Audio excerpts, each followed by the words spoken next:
Hi friends, welcome back to my channel.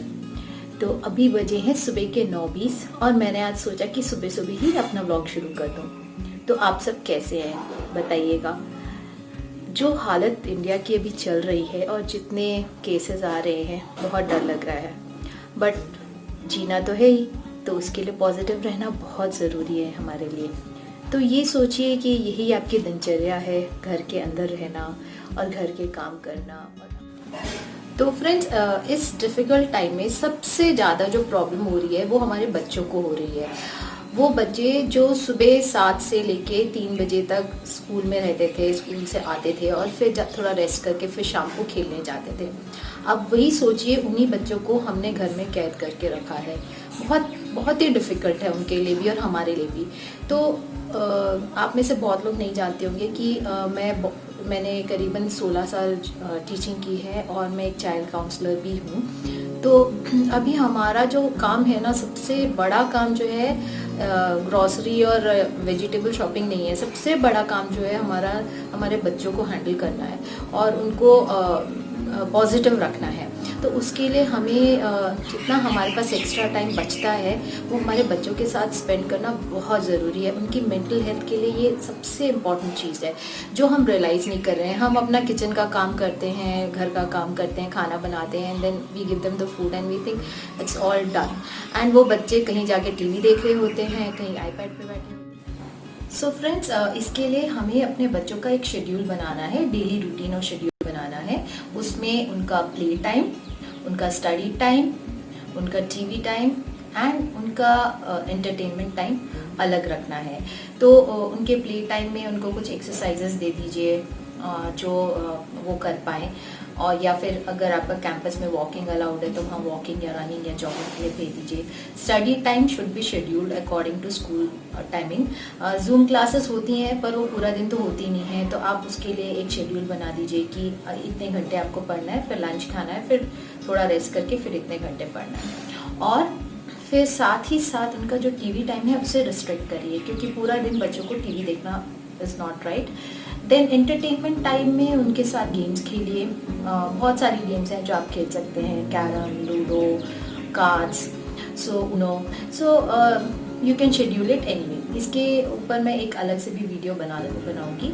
But अभी के लिए आप इतना शेड्यूल बनाइए और अपने बच्चों को बिजी रखिए। ये तो आप सभी मानते होंगे कि एक पेरेंट की खुशी अपने बच्चे की खुशी में ही होती है। तो अब ये समय आ गया है कि हमें ये नहीं पता कि कब स्कूल खुलेंगे, और स्कूल खुलेंगे भी तो हम अपने बच्चों को भेजना चाहेंगे कि नहीं।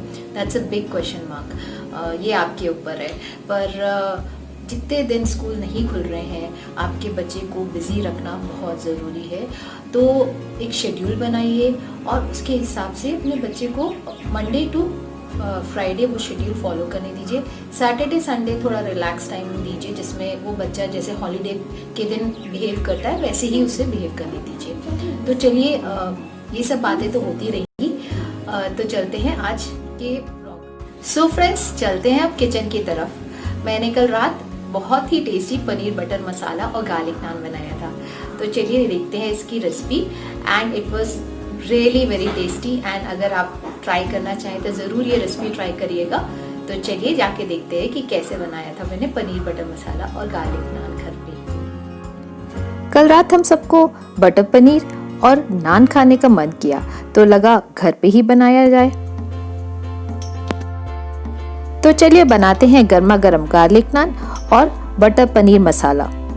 So let's note down the ingredients. Paneer 300 से 400 ग्राम, 7 से 8 टमाटर कटे हुए, 1 प्याज कटा हुआ, हरी मिर्च, अदरक और 8 लहसुन की कलियां, बटर, दालचीनी, बड़ी इलायची, 4 छोटी इलायची, 1 तेज पत्ता, 2 कश्मीरी लाल मिर्च और 4 लौंग, अदरक बारीक कटा हुआ तड़के के लिए और हरी मिर्च बारीक कटी हुई, काजू,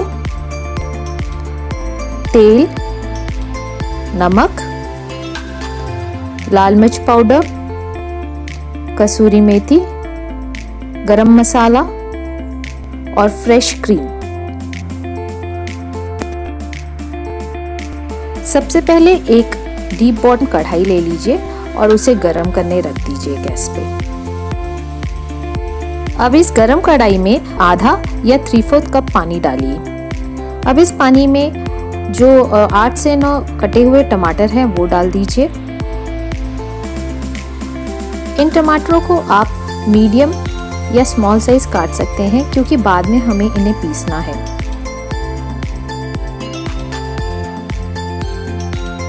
अब एक लंबा कटा हुआ प्याज डाल दीजिए। ये प्याज ऑप्शनल है, अगर आप प्याज नहीं खाते हैं तो आप इसे नहीं डालिएगा। अब इसमें 7 से 8 लहसुन के पीसेस डाल दीजिए। अगर आप लहसुन नहीं खाते हैं तो इसको भी अवॉइड कर सकते हैं। एक छोटे से अदरक के पीस को छील के और काट के मैंने इस कढ़ाई में डाल दिया है। अब इसमें मैं 2 हरी मिर्च डाल दूंगी। अगर आप चाहें तो 1 हरी मिर्च भी डाल सकते हैं। अब इसमें 2 कश्मीरी लाल मिर्च डाल दीजिए। 1 तेज पत्ता डाल दीजिए। अब इसमें 4 छोटी इलायची डाल दीजिए। इसमें अब आप 4 लौंग के पीस डाल दीजिए। अब इसमें आधा से 1 कप काजू डाल दीजिए क्योंकि काजू से टेस्ट बहुत ही बढ़िया आता है। अब इसमें 1 टेबलस्पून बटर डाल दीजिए। आधा चम्मच लाल मिर्च पाउडर, कश्मीरी लाल मिर्च पाउडर हो तो बहुत अच्छा रहेगा। अब 1 चम्मच नमक इसमें डाल दीजिए। अब इन सब चीज़ों को अच्छे से मिक्स कर लीजिए और पकने के लिए कुछ मिनट गैस पे रख दीजिए। पकाने के टाइम इसे एक ढक्कन से ढक दीजिए। करीबन 5 मिनट से 7 मिनट में ये मिश्रण पक जाएगा और फिर इसमें से आप तेज पत्ता और दालचीनी और बड़ी इलायची निकाल लीजिए। मिश्रण को थोड़ी देर ठंडा करके मिक्सर में पीस लीजिए। मिक्सी में पीस करके उसका एक स्मूथ पेस्ट बनाइए और छान लीजिए। अब एक कढ़ाई में 2 टेबलस्पून बटर लीजिए। 2 टेबलस्पून बटर के साथ मैंने 2 से 3 टेबलस्पून ऑयल भी डाल दिया है इसमें। जैसे ही तेल और बटर गर्म हो जाएगा मैं इसमें 2 कटी हुई हरी मिर्च डाल दूंगी। अब इसमें बारीक कटा हुआ अदरक डाल देंगे, इससे स्वाद बढ़ जाएगा। अब इसमें 1 चम्मच कश्मीरी लाल मिर्च पाउडर डाल दीजिए। 300 से 400 ग्राम पनीर इस बटर या ऑयल में डाल के थोड़ा फ्राई कर लीजिए।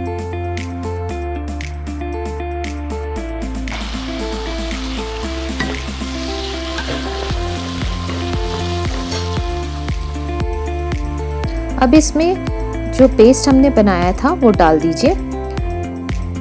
इस पेस्ट के साथ पनीर को 2 से 3 मिनट पकाइए।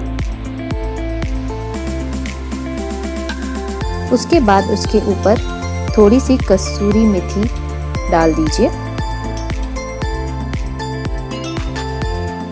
गैस बंद कर दीजिए और फिर उसमें 2 से 3 चम्मच फ्रेश मलाई या क्रीम डालिए। तो चलिए ये रेडी हो गया हमारा पनीर बटर मसाला या पनीर मखनी।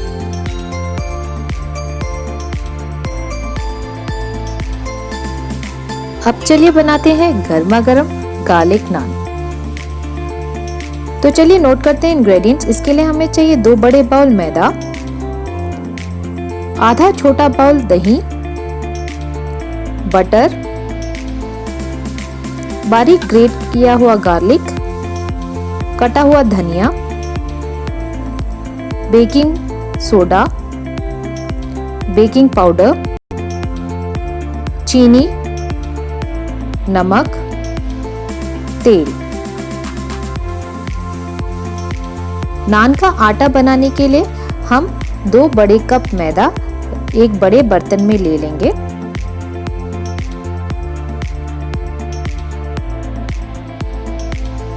अब इसमें हम 1 छोटा चम्मच नमक डालेंगे,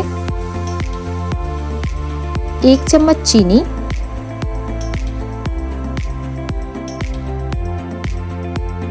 अब इसमें डालिए 1 चम्मच बेकिंग पाउडर और 1/4 चम्मच बेकिंग सोडा, 2 से 3 चम्मच कुकिंग ऑयल,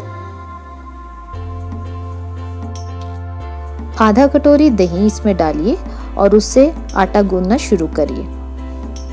अब सारे इंग्रेडिएंट्स आटे में धीरे धीरे मिक्स करिए। थोड़ा गुनगुना पानी लेके अच्छे से एक स्मूथ आटा का डो बनाइए। आटा गूंदने के बाद 1 चम्मच तेल आटे में लगा दीजिए और इसे 10 से 15 मिनट के लिए अलग रख दीजिए। 15 से 20 मिनट के बाद आप इसके छोटे छोटे गोले बना लीजिए। अब इन गोलों को लंबे आकार में बेलिए। आपने रेस्टोरेंट्स में भी देखा होगा कि नान लंबे आकार का ही होता है।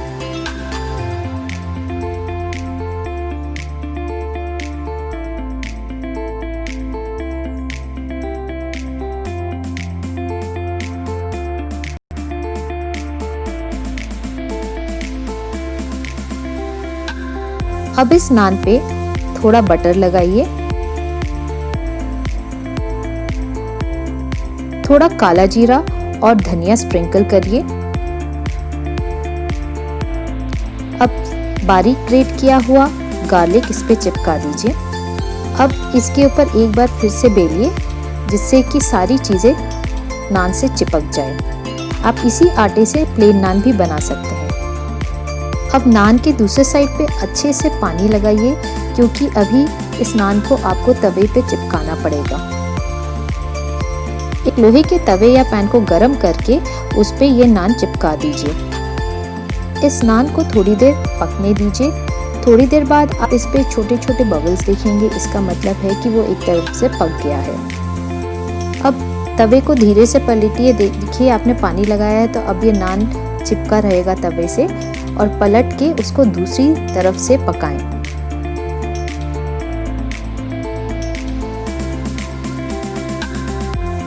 धीरे धीरे नान को पकाएं और जलने ना दें। अब एक बार नान को पलट दीजिए और दूसरी तरफ से सेक लीजिए।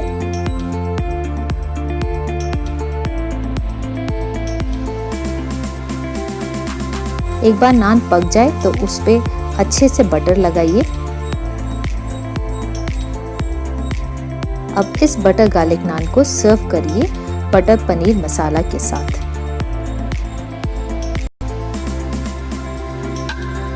आई होप आपको ये रेसिपी अच्छी लगी होगी। Do not forget to subscribe, like and share. Till we meet again, happy cooking.